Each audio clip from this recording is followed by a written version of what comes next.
बड़े स्तर पे, बड़े पैमाने पे जो संविधान को मानते हैं, जो मानवता को मानते हैं, जो प्राकृतिक विचार के लोग हैं, उन्होंने विरोध करने का काम शुरू किया।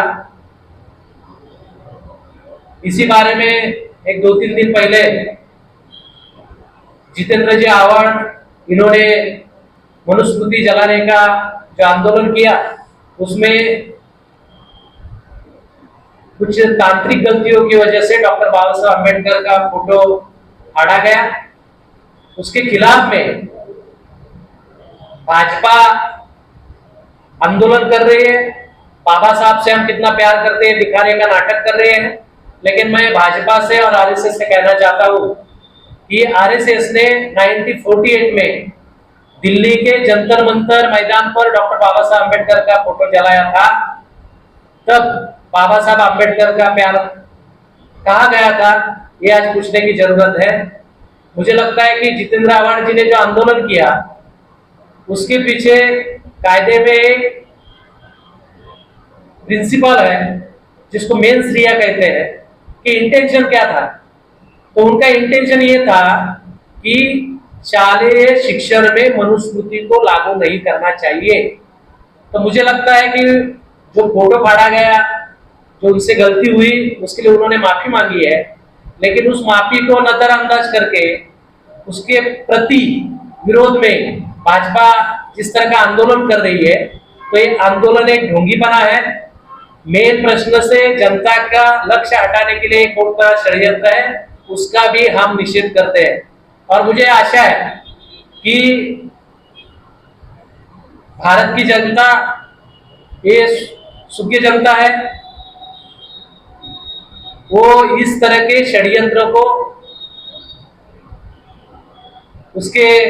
उनके जो इरादे हैं उसमें न फंसते हुए वो चाहती है कि हमारे बच्चों को आधुनिक शिक्षण मिले। हमारे बच्चे जो पूरे विश्व में जिस तरह की एजुकेशन में और नौकरियों में स्पर्धा शुरू है, वैसी शिक्षा मिले। वो चाहते हैं कि हमारे बच्चे अच्छी अंग्रेजी लैंग्वेज से लेकर सारी लैंग्वेज का अच्छी तरह से पढ़ाई कर सके और एक अच्छा भारतीय नागरिक बने। लेकिन आरएसएस आने वाली पीढ़ियों को 15 या 16वें शतक में ले जाना चाहती है, जिस शिक्षा का, जिस मनुस्मृति का हमारे जीवन में कोई भी उपयोग नहीं है।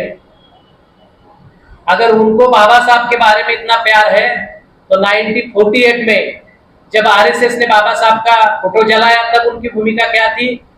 जब जंतर मंतर पे संविधान जलाया गया तब उनकी भूमिका क्या थी?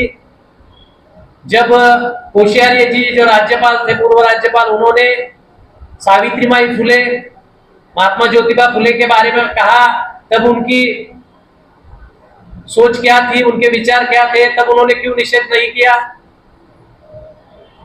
जब यहाँ के आरएसएस के जो चिट्टे पट्टे, उन्होंने कहा कि सर्वश्रेष्ठ संत मनु है, जबकि महाराष्ट्र की परंपरा और देश की परंपरा ये कहती है कि महाराष्ट्र का सबसे बड़ा संत तुकाराम महाराज, ज्ञानेश्वर महाराज, संत गाडगे महाराज, संत तुकडोजी महाराज, संत नामदेव, ये जो संतों की परंपरा है जिन्होंने मानवता का उपदेश किया, अंधश्रद्धा को नष्ट करने का काम किया, तो ये सब हमारी परंपरा है। उसके बारे में आरएसएस और भाजपा कुछ नहीं कहती। तो ये इनकी जो दोगली नीति है आरएसएस और भाजपा की, जो संविधान विरोधी है, जो संविधान के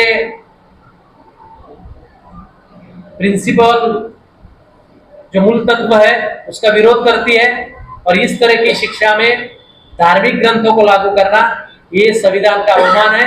इसलिए जो सजग जनता है, जो संविधान को मानती है, जो मानवता पे प्यार करती है, जो जाति व्यवस्था से ऊपर उठकर विचार करती है, वो इस शिक्षा में मनुस्मृति को लागू करने नहीं देगी।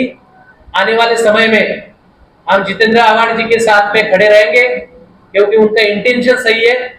आने वाले समय में जो बाबा साहब फुले शाहू अम्बेडकर से प्यार करते हैं, उनके विचारों पे चलते हैं, वो चाहे आरपीआई के कोई भी गुट हो, वो सब इस आंदोलन में खड़े रहेंगे।